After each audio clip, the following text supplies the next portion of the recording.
A wealthy man drags his black maid to a gala intending to embarrass her. However, his plan backfires when his son is captivated by her beauty and confidence, leading to unexpected romance. And if you cherish your family and love stories like this, don't forget to subscribe to our channel and avoid 10 years of bad luck. The grand ballroom of the Plaza Hotel blazed with crystal chandeliers, their light reflecting off golden fixtures and polished marble floors. Henry Whittaker stood at the entrance, a glass of scotch in his hand, watching as New York's elite filtered through the doors. His tall frame, wrapped in a custom Tom Ford tuxedo, commanded attention, but it was the cruel smile playing at the corners of his mouth that drew second glances. "Everything is arranged exactly as you specified, Mr. Whittaker," his event coordinator whispered, hovering at his elbow. "The seating chart, the menu, everything." Henry nodded curtly, his eyes fixed on the entrance. "And our special guest?" "Ms. Johnson is in the preparation room." "She's nervous, sir." "As she should be," Henry muttered, taking another sip of his scotch. The liquid burned pleasantly as he imagined the scene about to unfold. He'd orchestrated every detail of this evening with surgical precision, down to the exact moment his household maid would make her entrance. The ballroom continued to fill with Manhattan's most influential figures. Investment bankers in tailored suits clustered near the bar, their wives draped in designer gowns and dripping with diamonds. Tech moguls, real estate developers, and old money families claimed their territories around elegantly set tables. Henry moved through the crowd with practiced ease, shaking hands and exchanging pleasantries. "Charles, good to see you." "Margaret, that Cartier piece is stunning." "James, how's the merger coming along?" But his attention remained divided, one eye always on the grand staircase where Lila Johnson would soon appear. At precisely 8 o'clock, a subtle change rippled through the crowd. Conversation stuttered to a halt as Lila emerged at the top of the stairs. Henry had arranged for her entrance to coincide with a natural lull in the evening's schedule, ensuring maximum attention. Lila wore a midnight blue gown that Henry had specifically selected, beautiful enough to draw attention, but clearly less expensive than those worn by the other women. Her dark skin contrasted sharply with the sea of pale faces below. She stood frozen for a moment, her hands clasped tightly together, before beginning her descent. The whispers started immediately, exactly as Henry had predicted. They slithered through the crowd like snakes. "Isn't that the Whittaker's maid? What is she doing here? How inappropriate." Henry watched as Lila navigated the room, her movements betraying her discomfort. She'd clearly practiced walking in heels, but her uncertainty showed in the way she placed each step. The crowd parted around her like water around an unwanted obstacle. "Mr. Whittaker," a society matron approached, her voice pitched low. "I don't mean to pry, but is this some sort of charitable initiative?" "Not at all, Mrs. Van Houten," Henry replied, loud enough for those nearby to hear. "I simply believed it was time to diversify our little gathering." His tone made it clear exactly what he thought of such diversity. Lila had reached the bottom of the stairs now. She stood alone in a pocket of empty space, clutching a small clutch purse like a shield. The overhead lights seemed to spotlight her isolation, throwing harsh shadows across her face. Her eyes darted around the room, searching for a friendly face and finding none. Henry lifted his glass in a mock toast when their eyes met. He watched with satisfaction as she flinched slightly, finally understanding that her invitation hadn't been the opportunity she'd imagined. This was her punishment for daring to dream above her station for the college APPL. Occasion he'd discovered hidden in her room while snooping through her belongings. The evening was proceeding exactly as planned. Henry moved to the center of the room, preparing to deliver the carefully crafted speech that would cement Lila's humiliation. He'd make it clear to everyone, and especially to her, that some barriers weren't meant to be crossed. But as he turned to face his assembled guests, he caught sight of something unexpected. His son Ethan had just entered through a side door, his artist's eyes already fixed on Lila with an intensity that made Henry's satisfaction curdle into something closer to dread. Ethan Whittaker stood in the doorway, his artist's hands unconsciously smoothing down his slightly rumpled tuxedo. Unlike the perfectly polished businessmen around him, there was something raw about his presence, from his loosened bow tie to the paint stains barely visible under his fingernails. He'd rushed here directly from his studio in Brooklyn, where half-finished canvases still waited, their oil paint drying in the evening air. The contrast between father and son couldn't have been starker. Where Henry commanded attention through intimidation, Ethan seemed to absorb the room's energy, his observant eyes taking in every detail. He noticed immediately how the crowd had created an invisible barrier around Lila, and something in her isolated stance stirred his artist's sensitivity to human dignity. Fashionably late, as usual, little brother? Madison Whitaker, his older sister, materialized beside him with 2 champagne flutes. She pressed one into his hand, her perfectly manicured nails clicking against the crystal.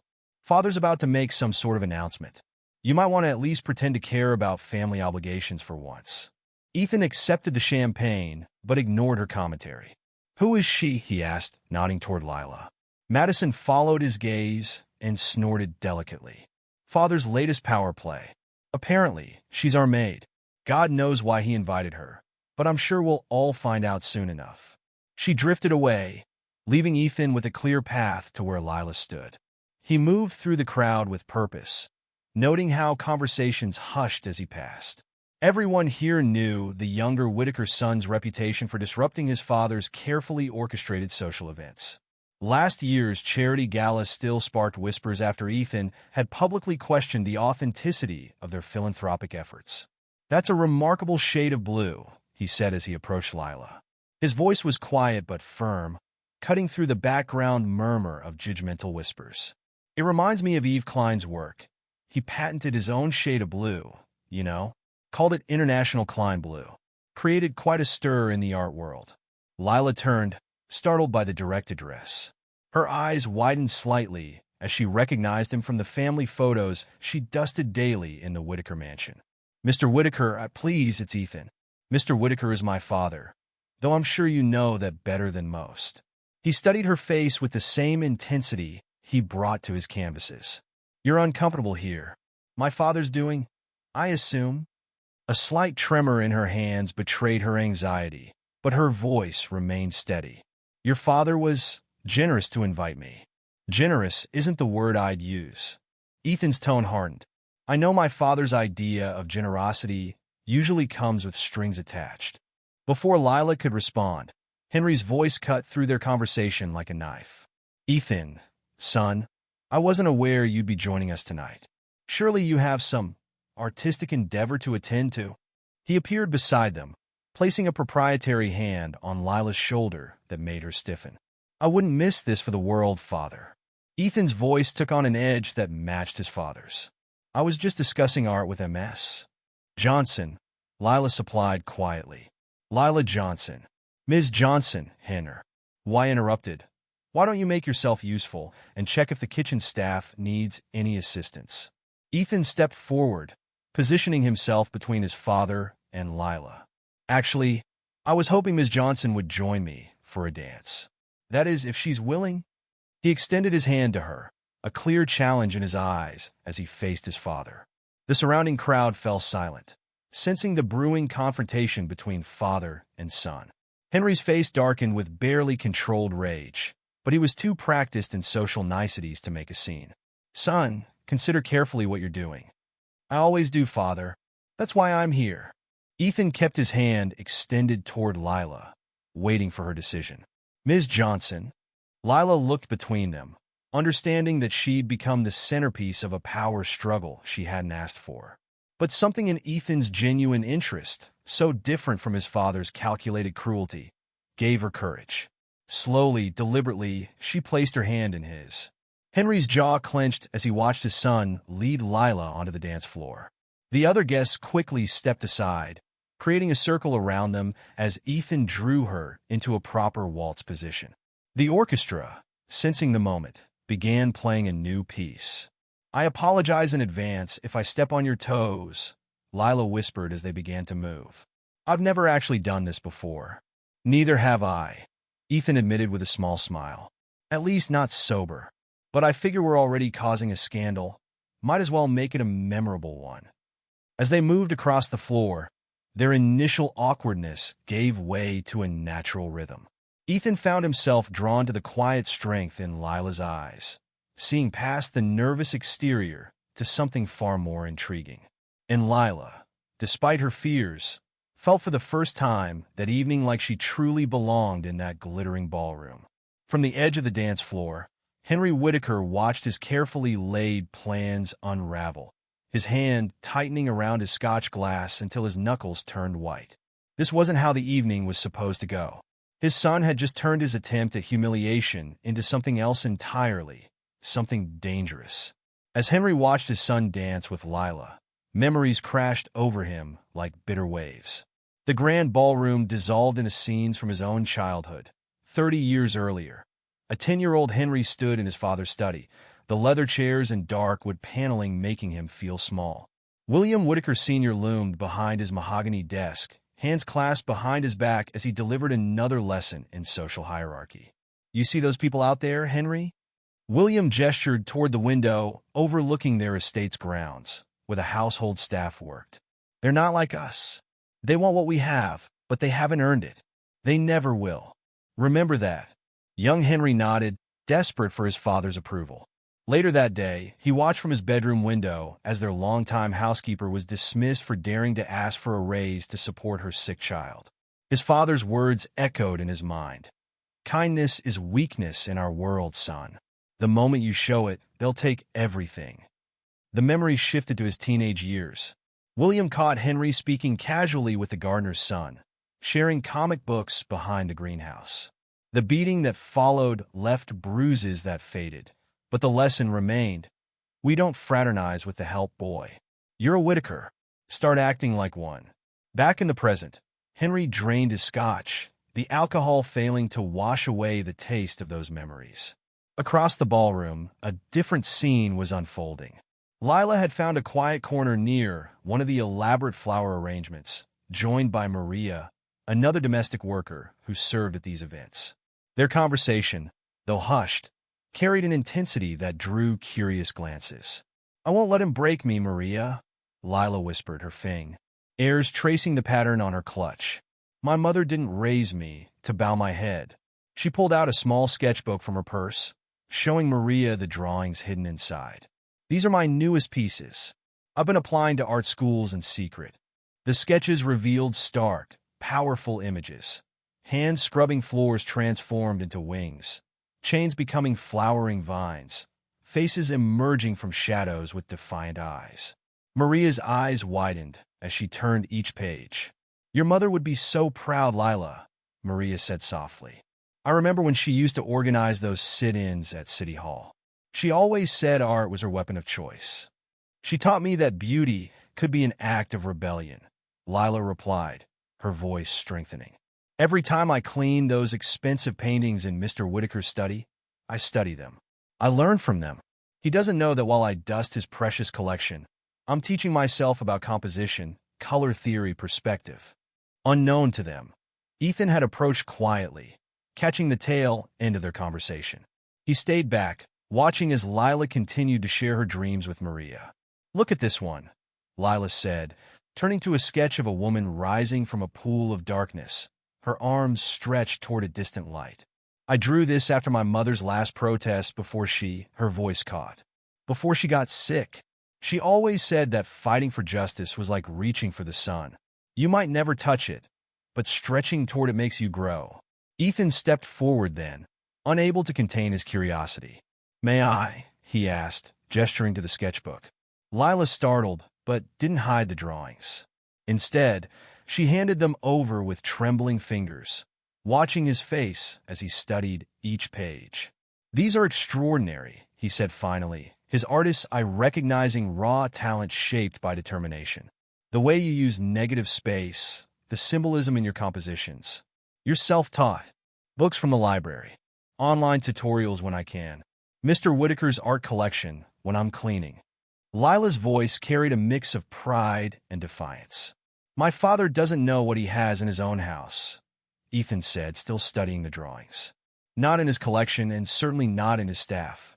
He looked up at her, seeing not the maid his father wanted to humiliate, but a fellow artist with a powerful voice. Maria quietly excused herself as Ethan and Lila began discussing technique and inspiration, their shared passion for art creating a bubble of authenticity in the artificial atmosphere of the gala. "Tell me about your mother," Ethan said softly. "She sounds like a remarkable woman." Lila's eyes lit up as she spoke about her mother's activism through art, her community organizing, her belief that beauty and justice were inseparable. With each word, her nervousness faded, replaced by the same fierce dignity that shone through her sketches. From across the room, Henry watched this intimate conversation with growing alarm. He recognized the look in his son's eyes, the same look he himself had worn decades ago, before his father had taught him the harsh lessons of their social order. But unlike his own youthful rebellion, which had been beaten into submission, Ethan's defiance seemed to be growing stronger with each passing moment. The evening was spiraling beyond his control, and for the first time in years, Henry felt the ghost of his father's disapproving presence at his shoulder, whispering familiar warnings about weakness and authority. He signaled for another scotch, already planning how to end this dangerous connection before it could threaten everything he'd built. Henry cornered Ethan in the cigar room, a wood-paneled sanctuary where the men of their social circle often retreated to discuss business away from prying eyes. The smoke-filled air made the tension between them feel even thicker. "What exactly do you think you're doing?" Henry's voice was controlled, but R.A.G. simmered beneath the surface. He closed the heavy door behind them, shutting out the sounds of the gala. Ethan stood by the window, his reflection in the dark glass showing the same stubborn set of his jaw that Henry saw in his own mirror every morning. "I could ask you the same thing, Father. Inviting Lila here to humiliate her? That's low, even for you. You don't understand what's at stake here." Henry moved closer, lowering his voice despite their privacy. "Do you think any of our investors will take us seriously if they see my son fawning over the help? What do you think this little display of yours will do to our reputation?" "Our reputation?" Ethan turned to face his father, anger finally breaking through his artistic calm. "You mean your reputation? Your precious image of the powerful Henry Whitaker, too good to breathe the same air as the people who make your life possible." Henry slammed his hand against the mahogany side table, making the crystal decanters rattle. "You think this is about class? This is about order, about maintaining the structure that keeps our world functioning. Your grandfather understood this. Why can't you? Grandfather was a bigot who beat those lessons into you. And now you're trying to perpetuate the same cycle of hate." Ethan's words hit their mark. Henry's face went pale with fury. "Don't you dare speak about him that way. Everything we have is built on the backs of people like Lila," Ethan cut in. "People with dreams and talents that you can't even see because you're too busy looking down on them." Henry stepped closer, using his height to loom over his son. "I saw her portfolio, you know. Found it while checking her background. Community college applications, art school dreams." He sneered. "As if someone like her could ever—" "She's talented," Ethan interrupted. "More talented than half the artists you overpay for those soulless pieces hanging in your office. But you wouldn't know that because you've never bothered to see her as a human being. She's an employee, nothing more." Henry's voice turned cold. "And as of tomorrow, she won't even be that." Ethan's eyes widened. "You're firing her? For what? Being ambitious? Having dreams?" "I'm firing her because she clearly doesn't understand her place in this world. And neither do you, apparently." Henry straightened his tie, regaining his composure. "This ends now, Ethan. You will not speak to her again. You will not encourage these ridiculous aspirations of hers. And you will remember who you are." "Oh, I know exactly who I am, Father." Ethan's voice took on a dangerous edge. "I'm the son who sees through your facade. The one who knows that behind all this power and privilege, you're still that scared little boy doing everything his father demanded, no matter how wrong it was." Henry's hand shot out before he could stop himself, grabbing Ethan's arm with bruising force. "You have no idea what I sacrificed to give you this life." "No, Father." Ethan pulled free, his voice steady. "You sacrificed your humanity to become exactly what your father wanted. But I won't do the same. Then you leave me no choice." Henry moved to the door. Lila will be terminated immediately. And you? He paused, hand on the doorknob. You'll learn what happens when you challenge the natural order of things. If you fire her, I'll make sure everyone knows why. Ethan's threat stopped his father cold. Every newspaper, every social media platform. I wonder how your investors would feel about the great Henry Whitaker firing a talented young woman for daring to have ambitions? In this political climate, Henry turned slowly, seeing his son with new eyes. The artistic dreamer had vanished, replaced by someone who understood power plays as well as he did. You wouldn't dare. Try me. Ethan moved past his father to the door. You taught me well, after all, about power, about leverage, about maintaining the right image.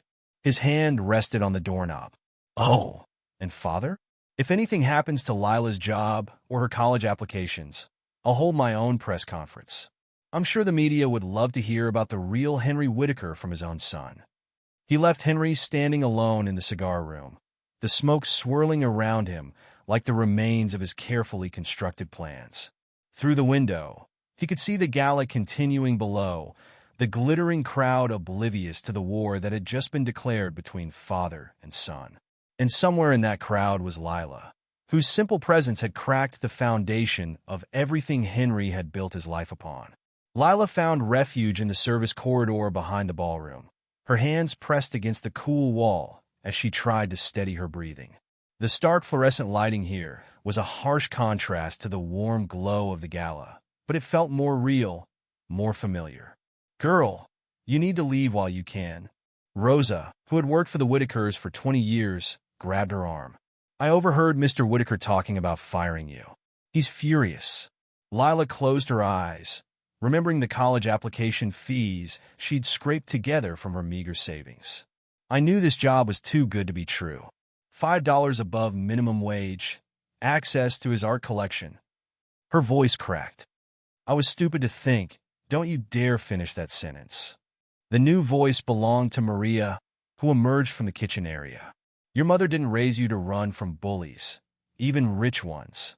The mention of her mother straightened Lila's spine. She pulled her sketchbook from her clutch, flipping through pages of drawings she'd done during stolen moments between cleaning tasks. Mom always said art was a weapon, that beauty could change minds.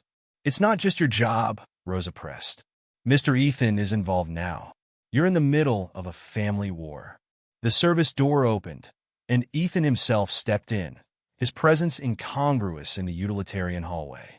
The kitchen staff quickly dispersed, leaving Lila alone with him. I've been looking for you, he said, loosening his bow tie. We need to talk. About how your father's going to fire me? Lila's voice was steady despite her fear. The walls have ears in this place, Mr. Whitaker. Ethan, he corrected automatically. And he's not firing you. I made sure of that. He ran a hand through his hair, messing it up further. But we need to do something bigger than just saving your job. This whole system needs to be exposed. Lila studied him carefully. What are you suggesting? An art installation. A collaboration. His eyes lit up with the same passion she recognized from her mirror when inspiration struck. Your perspective, your talent, combined with my resources and platform. We could create something that forces people like my father to see what they've been ignoring. You want to use art as protest? Lila's heart raced at the possibility. Exactly. A series of pieces depicting the invisible workers who make their privileged lives possible. We'll debut it at the next major social event. He stepped closer, energy radiating from him. Your sketches already tell such powerful stories. Imagine what we could do with proper materials, real visibility. Lila's mind spun with possibilities, but caution held her back. Your father would never allow it. He won't have a choice. I have my own gallery connections, my own reputation in the art world. Ethan's voice softened. But I need your voice, your vision, your truth. Lila turned away, pacing the narrow corridor. Do you know what happens to people like me who challenge people like your father? Best case scenario, I lose my job. Worst case, she trailed off, remembering her mother's final hospital bills, still unpaid. I'll protect you, Ethan promised. I've already made sure he can't touch your job, but this could be bigger than just you or me. This could be a chance to make real cha. NG. Lila pulled out her sketchbook again, turning to her latest drawing. A series of hands reaching upward through darkness toward light. My mother's last protest was about workers' rights. She collapsed during the march. Her fingers traced the lines of the drawing. The hospital treated her differently because she was uninsured. By the time they took her seriously, Ethan touched her shoulder gently. Then let's make sure her fight wasn't in vain. Lila looked up at him, seeing genuine conviction in his eyes. If we do this, we do it right. No holding back, no softening the truth to spare feelings. Agreed. He pulled out his phone, scrolling through his contacts. I know curators who've been looking for exactly this kind of socially conscious work. Raw, real, challenging. Your father will disown you, Lila warned. Ethan's laugh was bitter. He's been threatening that since I chose art school over business school. At least this time, it would be for something that matters. They spent the next hour in that service corridor, planning their artistic rebellion. Lila shared her sketches and ideas while Ethan made calls to gallery contacts. The contrast between their worlds faded as they focused on their shared vision. Meanwhile, in the ballroom above, Henry Whitaker worked the crowd with increasing desperation, trying to minimize the damage from his son's earlier display. But he couldn't shake the feeling that something bigger was brewing, something that threatened to unravel not just his evening, but the entire carefully constructed world he'd built. As the gala continued overhead, Lila and Ethan bent over her sketchbook, their heads close together as they planned their artistic insurgency. The fluorescent lights cast harsh shadows, but in their glow, a new kind of power was taking shape. One that had nothing to do with wealth or social status, and everything to do with truth and transformation. The gala had reached that crucial moment when champagne had loosened tongues but hadn't yet dulled minds. Henry Whitaker stood at the podium, preparing to give his scheduled speech, when Ethan strode purposefully through the main doors. All eyes turned to watch the prodigal son's return, but it was his determined expression that held their attention. Father, Ethan's voice carried across the ballroom, interrupting Henry mid-sentence. Before you continue, I have something to say. Henry's knuckles whitened against the podium. This isn't the time, son. Actually, it's exactly the time. Ethan moved through the crowd, which parted before him like the Red Sea. When else will we have New York's most privileged citizens gathered in one room, congratulating themselves on their generosity while ignoring the people who make their lifestyles possible? A murmur rippled through the assembly. Henry raised his hand, trying to maintain control. Ladies and gentlemen, please excuse my son's dramatic entrance. He's always had a flair for telling the truth. Ethan reached the stage. Yes, I do. And the truth is, this entire evening was orchestrated as an exercise in cruelty. My father invited one of our employees here tonight, not to honor her, but to humiliate her. The whispers grew louder. In the back of the room, Lila stood frozen, her heart pounding as she watched the scene unfold. Every person in this room, Ethan continued, his voice growing stronger, has someone like Lila in their life. Someone they depend on, but never truly see. Someone whose dreams they dismiss, because acknowledging them would mean confronting their own prejudices. That's enough. Henry tried to grab the microphone, but Ethan held firm. No, it's not enough. It's never been enough. He turned to address the crowd directly. You all know me as the embarrassing artistic son who refused to join the family business. What you don't know is that I refused because I saw what that business did to people, what it's still doing. In the crowd, phones had emerged, recording the confrontation. Henry saw his carefully maintained image crumbling in real time. My father runs his company the same way he runs his household, by keeping people in their place through fear and intimidation. But here's what he doesn't understand. Talent doesn't recognize social boundaries. Intelligence doesn't care about bank accounts. And humanity. Ethan's eyes found Lila in the crowd. Humanity shines through regardless of the shadows people try to cast on it. Henry finally managed to grab the microphone. You're making a scene, Ethan. These people aren't interested in your social justice warrior nonsense. Aren't they? Ethan challenged. Let's ask them. How many of you have ever really looked at the people who clean your homes, cook your meals, raise your children? How many of you know their dreams their aspirations. The uncomfortable silence that followed was deafening. "I'll tell you what I've learned," Ethan pressed on. "Our maid, the woman my father invited here to mock, is a talented artist. Her work speaks to experiences most of us in this room have never had to face.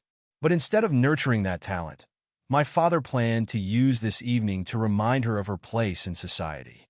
Lila felt every eye in the room turn to her. But instead of shrinking from their attention, she thought of her mother's words. "Stand tall when they try to make you small." "Ms. Johnson," Ethan called out, "would you join me up here?" The silence in the room grew heavier as Lila began moving toward the stage. Her heels clicked against the marble floor, each step echoing like a heartbeat. Henry moved to block her path, but the cameras were still rolling, and he couldn't risk making the scene worse. As Lila reached the stage, Ethan extended his hand to help her up. The gesture, so simple yet so loaded with meaning, caused another wave of whispers through the crowd. "Tell them," Ethan encouraged softly. "Tell them your story." Lila looked out at the sea of faces, some hostile, some curious, some uncomfortable, and a few, just a few, showing the first signs of understanding. She took a deep breath, thinking of her mother's courage, of her own dreams, of all the people like her who never got this chance. "My name is Lila Johnson," she began, her voice quiet but clear. "And I have something to show you." She reached into her clutch for her sketchbook, ready to share her truth with a world that had tried so hard not to see it. The ballroom held its collective breath as Lila opened her sketchbook. Her hands trembled slightly, but her voice remained steady. "Before I show you my work, let me tell you about my mother." Lila's words cut through the tense silence. Sarah Johnson spent 20 years cleaning houses in this city. She worked for families like yours, caring for your children, maintaining your homes, while studying art at night and organizing for workers' rights during any free moment she could find. Henry moved to interrupt, but the room's attention had shifted completely to Lila. Even the servers had stopped their rounds, standing still with their trays of champagne. 3 years ago, my mother collapsed during a peaceful protest for domestic workers' rights. When we got to the hospital, they saw her insurance status before they saw her emergency. They saw her skin color before they saw her symptoms. Lila's voice caught, but she pressed on. By the time they finally took her seriously, it was too late.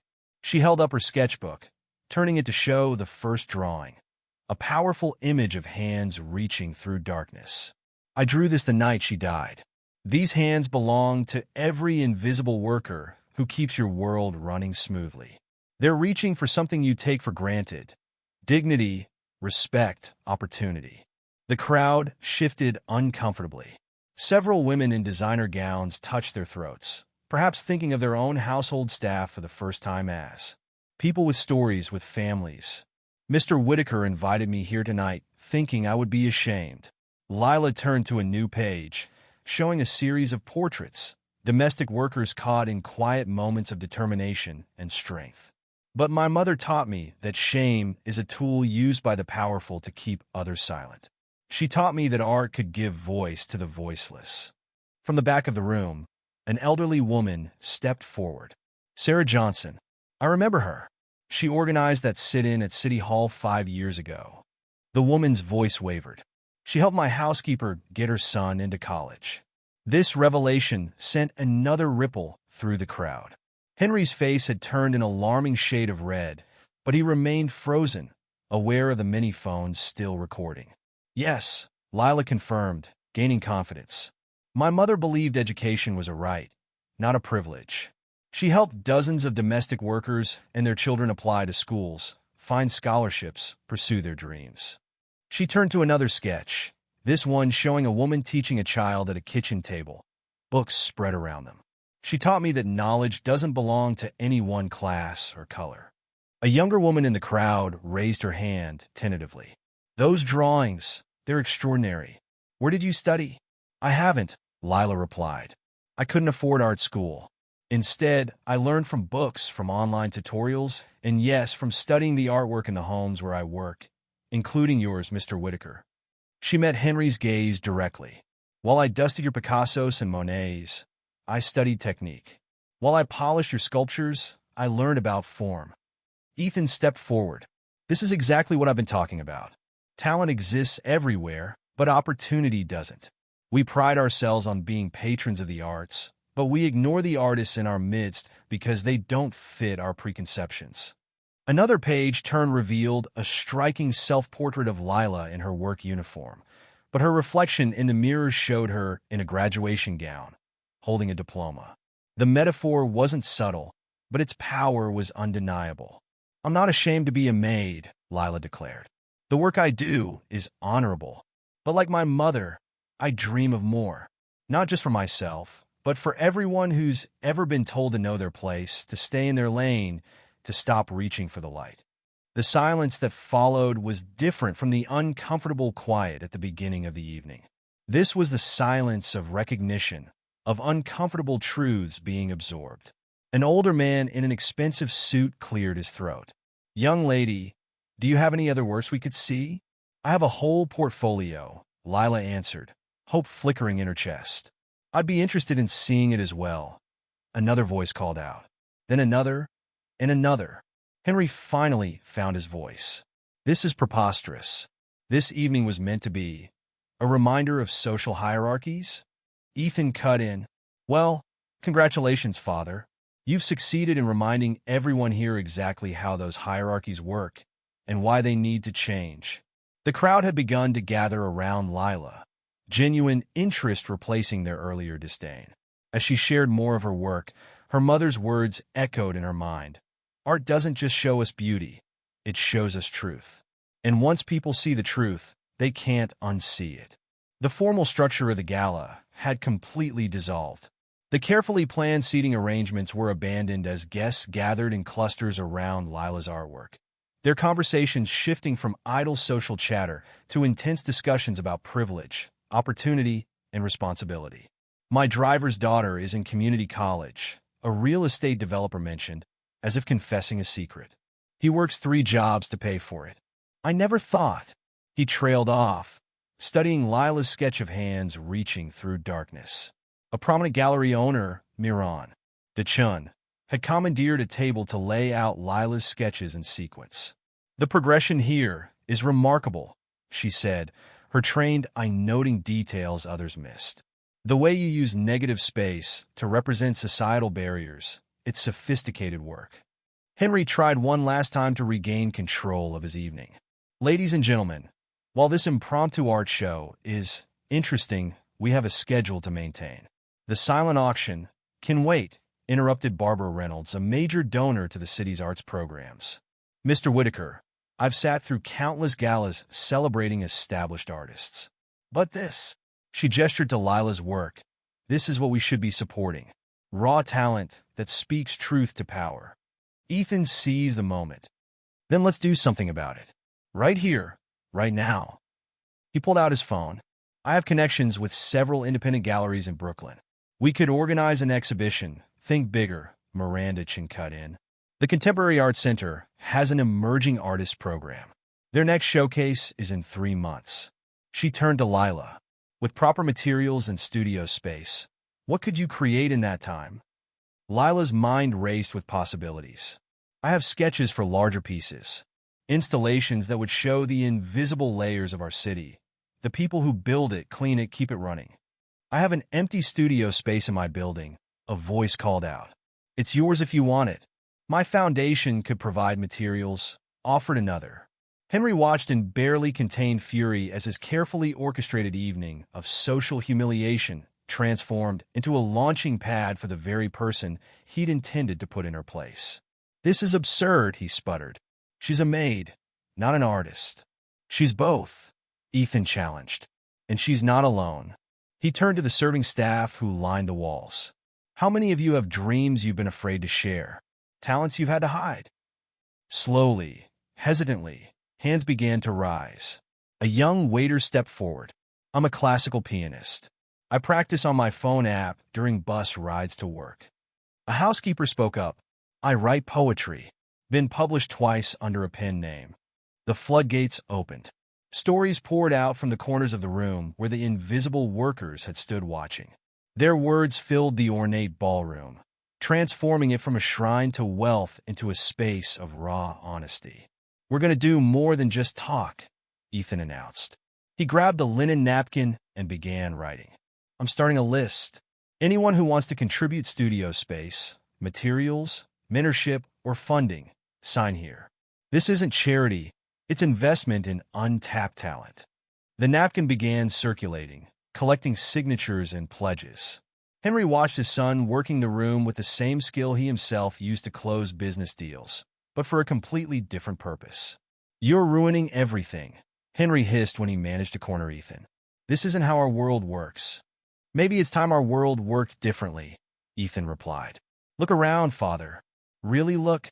Your party guests are more engaged now than they've been at any of your charitable galas. Why? Because for once, they're confronting reality instead of hiding from it." Meanwhile, Lila had begun sketching on the spot, capturing the scene unfolding around her. The mixing of social classes, the animated discussions, the moments of recognition between people who had worked in the same spaces for years without truly seeing each other. "This is what we'll create," she announced, holding up the quick sketch. "Not just art that shows inequality, but art that shows transformation. The moment when barriers begin to crack." Miranda Chin nodded approvingly. "We'll need a name for the exhibition. Something that captures both the struggle and the breakthrough." "Between lights and shadows," Ethan suggested, looking at Lila. "Because that's where change happens. In the moment when shadows begin to lift and people finally step into the light." The name rippled through the room, being repeated in different conversations, taking on weight and meaning. What had started as Henry's attempt to reinforce social barriers had become a catalyst for their transformation. 3 weeks after the gala, the abandoned warehouse in Brooklyn had transformed into a bustling artistic hub. Scaffolding lined the walls where Lila's massive murals were taking shape, each one telling the story of a different invisible worker. The space hummed with energy as artists who had once cleaned homes or served drinks now worked alongside established creators. Lila stood before her largest piece yet, a 3-story mural depicting a spiral of hands, each one passing light to the next. At the bottom, domestic workers, construction laborers, and service staff reached upward. Their hands transformed as they rose, becoming both givers and receivers of light. The paint delivery is here, called Marcus, a former maintenance worker whose sculpture now occupied the warehouse's east wing. And Channel 7 wants to do another interview about the project. The media attention had been unexpected but relentless. What started as a viral moment at the Whitaker Gala had sparked a citywide conversation about privilege, art, and access. Hashtag Between Lights and Shadows had been trending for weeks. Ethan entered through the loading dock, carrying coffee for the crew. He'd thrown himself into the project completely, leveraging his connections and reputation to secure resources. His clothes were paint-stained, his usual polish replaced by the raw energy of creation. "The Contemporary Art Center called again," he told Lila. "They want to expand our exhibition space. Apparently, the waiting list for opening night is getting out of control." Lila nodded, adding another stroke to her mural. "Did you hear from your father?" Ethan's expression tightened. "He's still trying to pressure his board to pull their children's trust funds if they support us. But it's backfiring. The more he fights this, the more attention we get." Across town, in his penthouse office, Henry Whitaker sat alone, watching news coverage of the project on multiple screens. His son's face appeared frequently, standing alongside Lila as they explained their vision of art as a vehicle for social change. "Sir?" His assistant interrupted tentatively. "The Times wants to comment on the lawsuit threats against the project's supporters." Henry waved her away, his eyes fixed on the image of Lila guiding a group of young artists, all former service workers, through a technique demonstration. She moved with confidence now, her former timidity replaced by purpose. His phone buzzed with another message from the board. More shareholders questioning his handling of the situation. The narrative had slipped completely beyond his control. His attempt to shame one Maid had instead exposed his own prejudices to public scrutiny. Back at the warehouse, a new group arrived, students from local community colleges, many of them children of domestic workers. The mentorship program had been Lila's idea, a way to ensure the project created lasting change. My mother used to clean houses in that neighborhood, one young woman told the camera crew. Now I'm learning curating skills from gallery owners who used to be her clients. It's like the whole world turned upside down in the best way. Ethan watched Lila work with the students, her natural teaching ability shining through. You know, he said quietly, when I first saw your sketches at the gala, I thought we might create something important. But this. He gestured to the bustling warehouse. This is becoming a movement. Lila stepped back from her mural, studying the play of light and shadow. Your father thinks he can still stop this. That's why he's threatening lawsuits. He doesn't understand that some things can't be led with money or power. Ethan replied. Once people begin to see differently, really see each other as humans, you can't make them unsee it. A commotion at the entrance drew their attention. Another delivery had arrived. Art supplies purchased with donations from former employers of domestic workers. Each package came with notes. To Maria, who raised my children while putting herself through school. For John, whose music I heard through the walls while he maintained our building. To remember Anna, who always encouraged my daughter's art. The notes were added to a growing wall of remembrance and recognition. Beside them hung photographs, domestic workers, maintenance staff, caregivers, all with their own stories, their own dreams finally being acknowledged. We're not just making art, Lila realized, looking at the wall of notes. We're making history visible. All the hidden stories, the unnamed contributions. Ethan touched her shoulder gently, and helping write a new story in the process. From his office window, Henry could just make out the warehouse in the distance, its walls now covered in vibrant murals that seemed to glow against the gray cityscape. He thought of his own father, of lessons learned through fear and control, and for the first time, allowed himself to wonder if those lessons had been wrong. The sun was setting over Brooklyn, casting long shadows that made the warehouse murals seem to move, their figures reaching ever upward toward the light. Opening night at the Contemporary Arts Center buzzed with an energy unlike any previous exhibition. The crowd was a deliberate mix. Wealthy art patrons and designers were stood alongside domestic workers and service staff, all equals in their appreciation of the massive installations that transformed the space. Henry Whitaker stood alone at the entrance, his invitation crushed in his hand.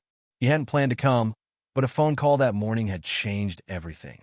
His housekeeper of 30 years had finally told him the truth about his late wife, Catherine. Your wife was different from you, Mr. Whitaker, she had said. She used to help Sarah Johnson, Lila's mother, organize those workers' rights meetings. She believed in people, not positions. Now, moving through the gallery, Henry saw Catherine's influence everywhere.